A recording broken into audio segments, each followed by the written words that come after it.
Do what thou wilt shall be the whole of the law. This is David Shoemaker, and I'd like to welcome you to Living Thelema. Now, this segment's going to cover creating effective magical invocations. And before I get into detail on that, I just want to make a differentiation and explain a little bit about the difference between evocation and invocation. It's very important to understand. Many of you probably are aware of this distinction, but just in case, I want to say a word or two about it.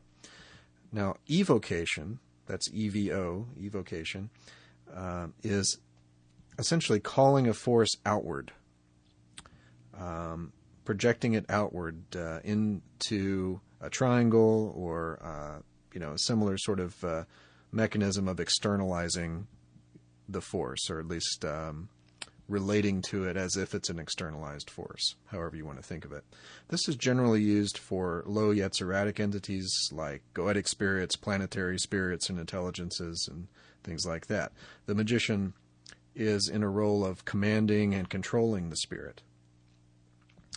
Now, Crowley has an interesting comment about evocation from Magic in Theory and Praxis. He says, the magician soon discards evocation almost altogether. Only rare circumstances demand any action whatever on the material plane.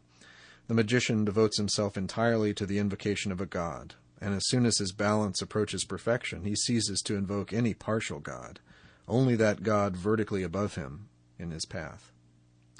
And so a man who perhaps took up magic merely with the idea of acquiring knowledge, love, or wealth finds himself irrevocably committed to the performance of the great work. Invocation, by contrast, is a calling the force inward, into yourself. So rather than being in your circle and evoking the spirit into this triangle outside the circle and really focusing on that sort of the external aspect there, this is very much a bringing inward. You generally would use this for absoluthic, briatic, and high yetzeratic entities like gods, goddesses, archangels, angels, and forces of a similar stature. The magician aspires to embody the nature of the force invoked. So in working with evocation and invocation over the years and thinking about these definitions, both in theory and in practice, I came up with a rule of thumb that has served me pretty well in terms of knowing when to evoke versus invoke, and keeping Crowley's comments in mind as well. And the rule of thumb is that if you want all of yourself to be more like the entity, invoke it. If, on the other hand, you want the entity to do your bidding and be an extension of yourself, evoke it. So think about the nature of the entity in question and ask yourself, is my true will calling me to make all of myself be more like this thing? And if your answer to that question is not a resounding yes, then you might want to think about whether this is something more suitable for evocation. So, take that for what it is, which is advice from one magician, but, think about it as a rule of thumb that you might want to use yourself. So with that set of preliminaries accomplished, let's turn our attention to the main topic here, which is, of course, invocation.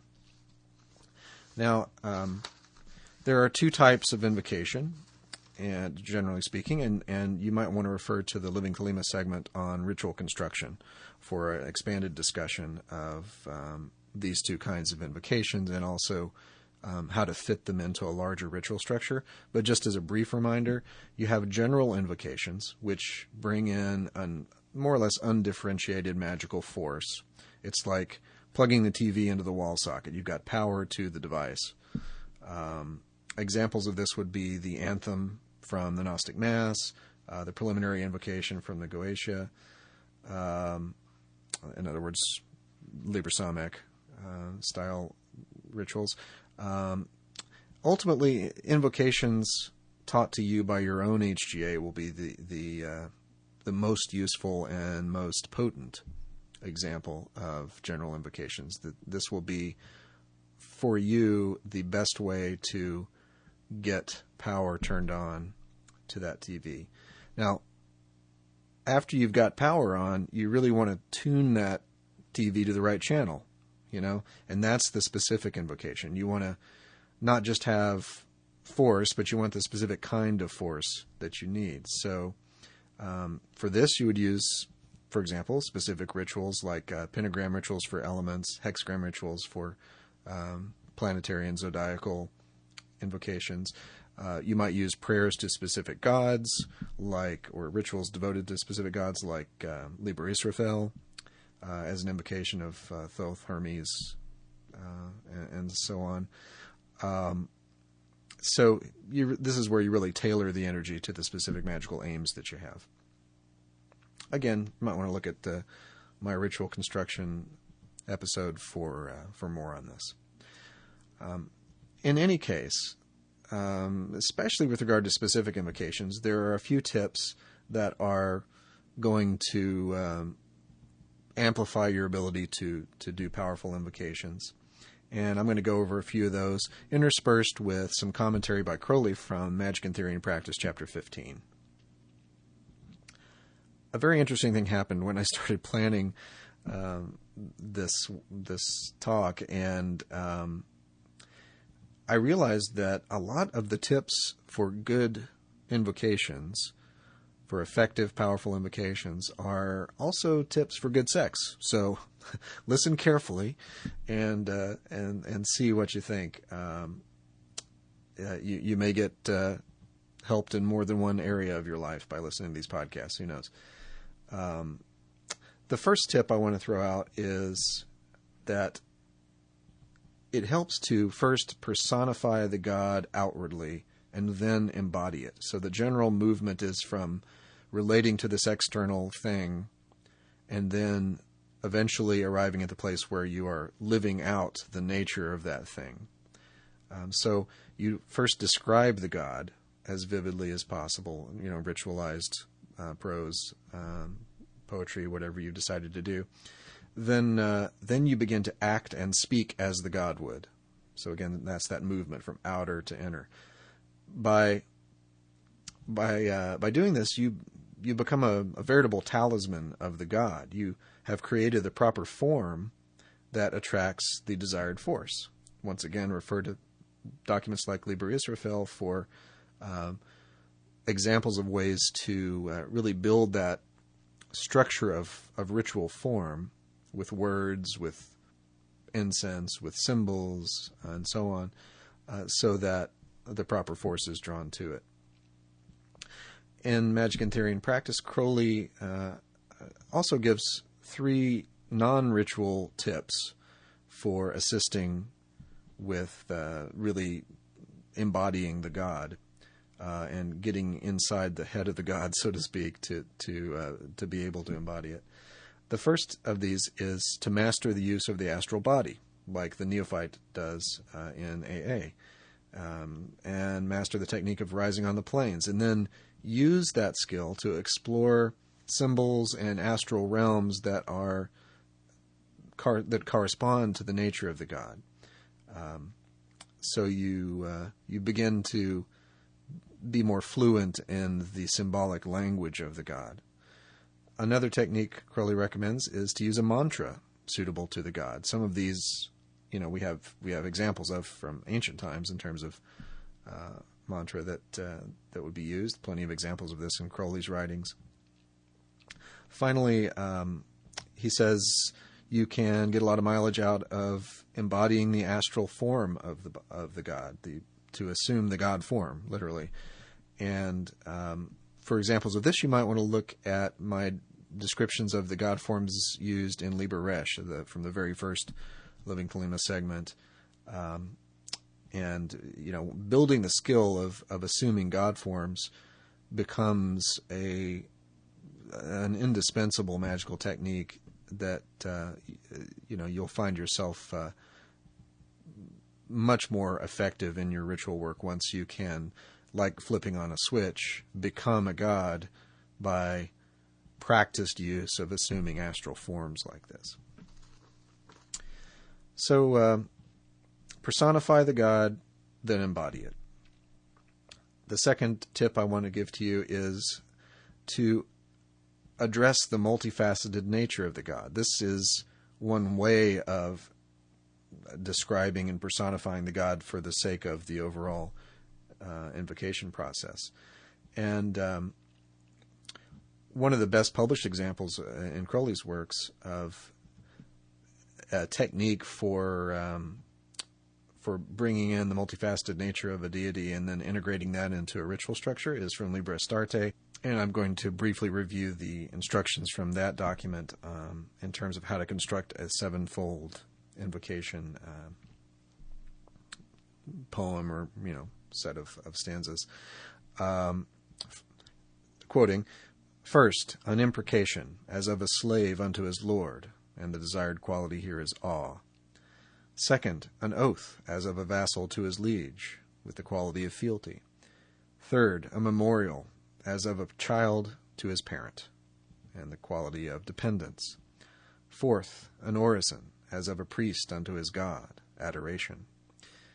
Fifth, a colloquy, as of a brother with his brother, and the feeling is one of confidence.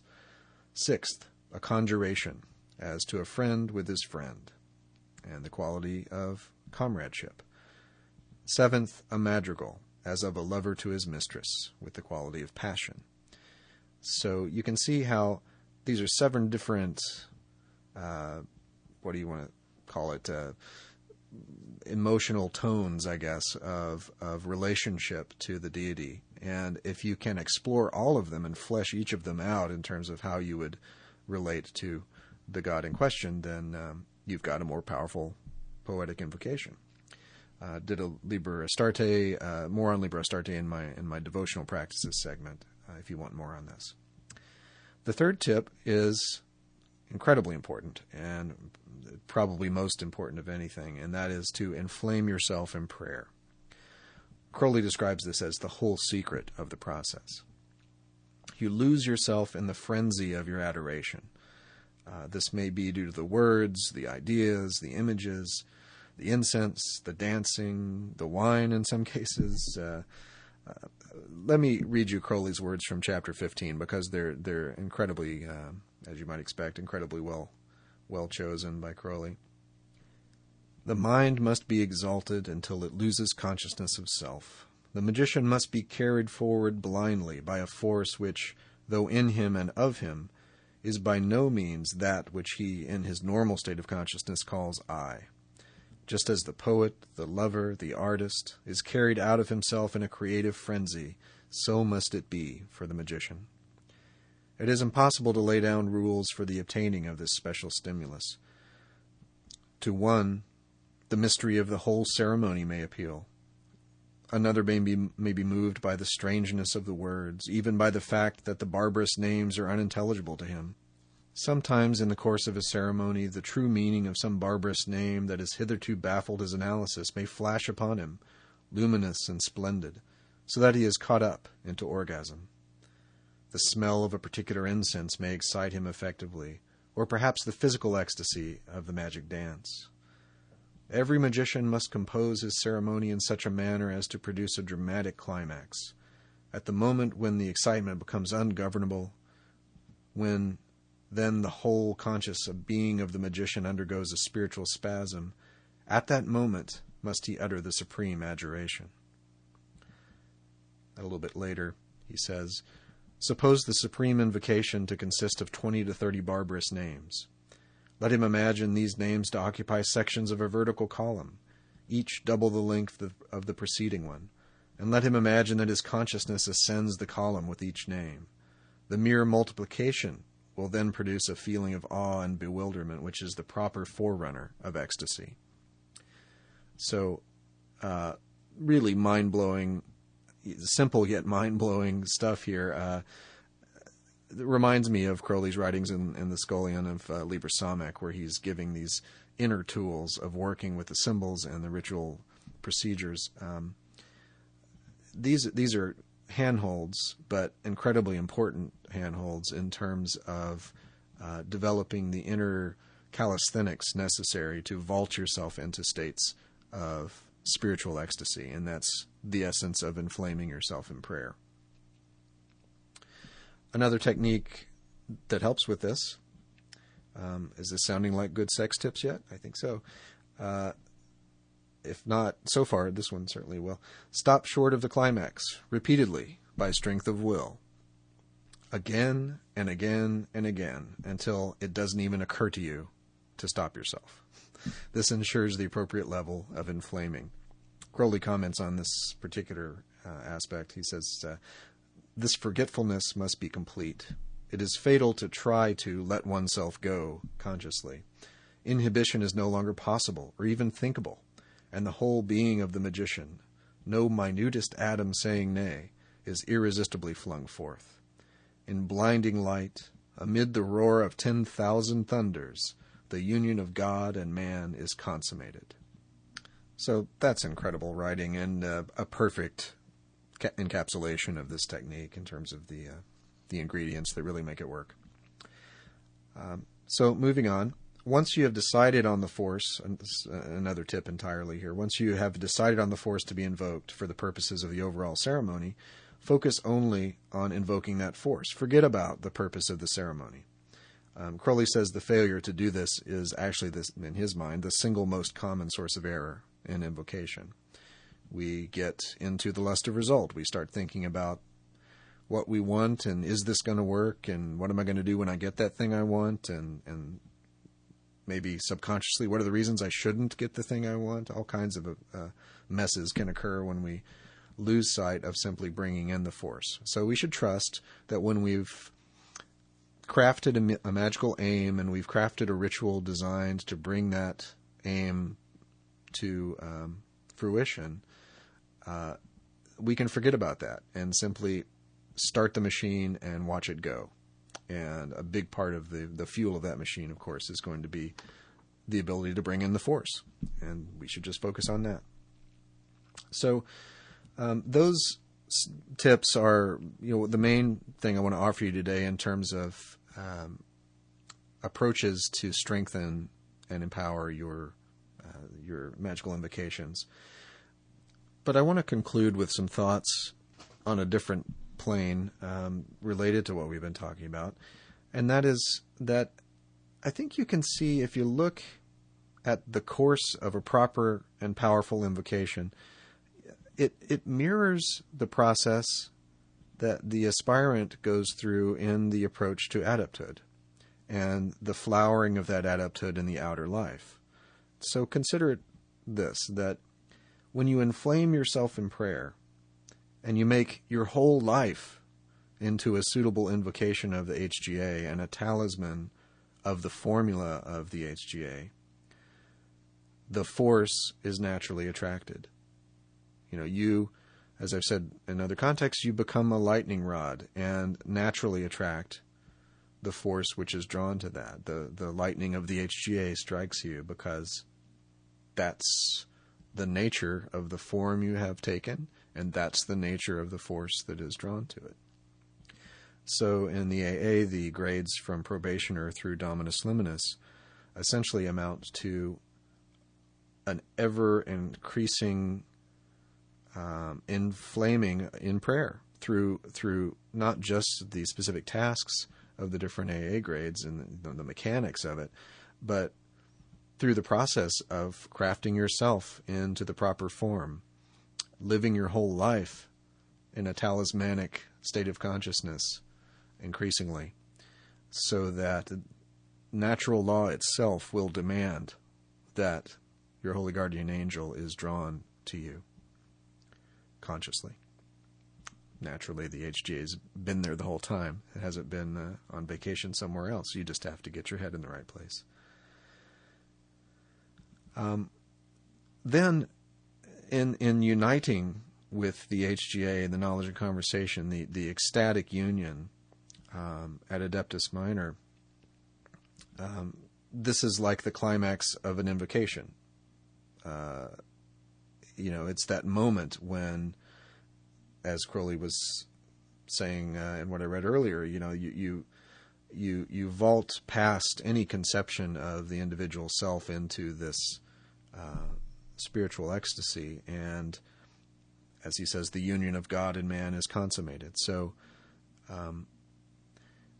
that happens specifically in the climactic knowledge and conversation working, of course, but that whole time of life of the adept who is attaining to that stage on the path is going to have this character. It's going to take on the character of the union of God and man, God and woman. Not just that moment of that climactic working in your retirement, but the whole process of coming into union inwardly and outwardly with the HGA. And then, importantly, the next step for the adept is to go forth in the world essentially as the prophet of the Holy Guardian Angel. Your thought, word, and deed embody the word of the angel. Your will is aligned with the angel, for they have always been one. And for the outer life of the adept, this is the Adeptus Major grade and beyond, when the whole outer life becomes a living out of the true will that has been discovered through conscious union with the angel. This is the macrocosmic mirror, if you like, of what you would do in a single ritual working, where once the invocation has come to a climax, then you are acting as the god, right? You are attaining the magical aim of the ritual by virtue of having brought the god into you, and then embodying the force to get what you wanted from the ritual.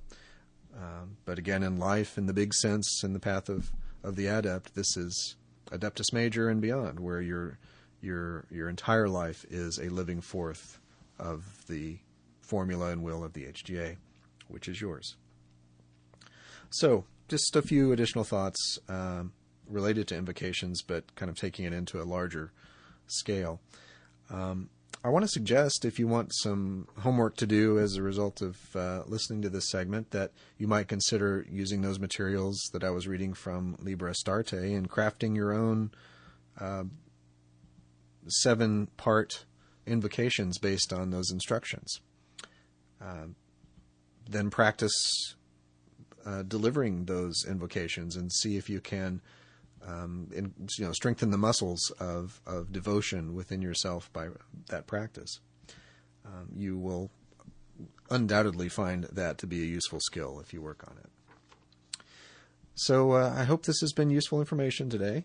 And I just want to close by mentioning, as you may have heard, that I do have a book coming out based on the Living Thelema segments that I've been doing here for the last 3 years. The book is going to be released later this year, later in 2013, and it's going to be based on the content of these segments, but with expanded discussion, additional resources, and more surprises that we'll talk about later. But listen to Speech in the Silence and watch the Living Thelema Facebook page for announcements in the coming months. I think it'll be something you'll enjoy. Please, as always, send your questions and comments to me at david@livingthelema.com. That's david@livingthelema.com.